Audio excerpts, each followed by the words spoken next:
Hello అండి, నా పేరు doctor Suma, consultant 39 fertility centre Vijayawada. మార్చ్ని ఎండోమెట్రియోసిస్ మంత్ అని అంటామండి. ఎండోమెట్రియోసిస్ అంటే ఏంటి, ఎండోమెట్రియోసిస్కి సంతానలేమికి ఎటువంటి సంబంధం ఉంది అనే దాని గురించి డిస్కస్ చేద్దాం.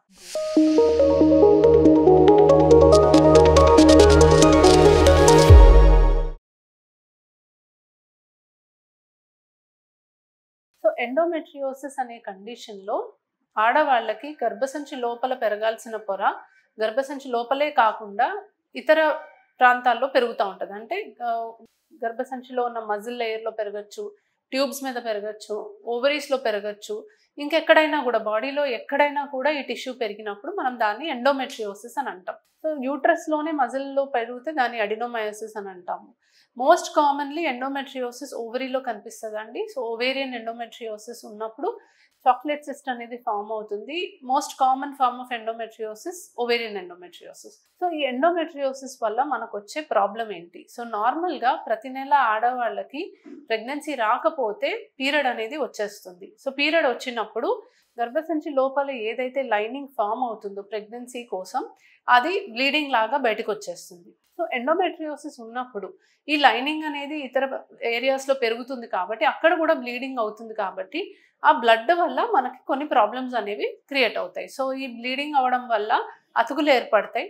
అతుకులు ఏర్పడటం వల్ల పేషెంట్కి చాలా సివియర్ పెయిన్ అనేది స్టార్ట్ అవుతుంది. ఈ పెయిన్ అనేది ఇనీషియల్గా పీరియడ్ టైంలో చాలా సివియర్గా అవ్వడం, పీరియడ్కి ముందు రావడం, పీరియడ్ తర్వాత కూడా పెయిన్ కంటిన్యూ అవ్వడం చూస్తూ ఉంటాము. అండ్ కొన్ని సందర్భాల్లో ఈ పెయిన్ ఇంకా కంటిన్యూస్గా త్రూఅవుట్ ద సైకిల్ ఉండడం కూడా మనం చూస్తాం. సో పెయినే most common symptom of endometriosis అండి. పెయిన్ డ్యూరింగ్ పీరియడ్ చూస్తాం, పెయిన్ హస్బెండ్ వైఫ్ కలిసినప్పుడు ఉండడం చూస్తాము, యూరిన్కి వెళ్ళినా మోషన్కి వెళ్ళినా కొంతమందికి పెయిన్ అనేది చూస్తాము. ఇది మోస్ట్ కామన్ సిమ్టమ్.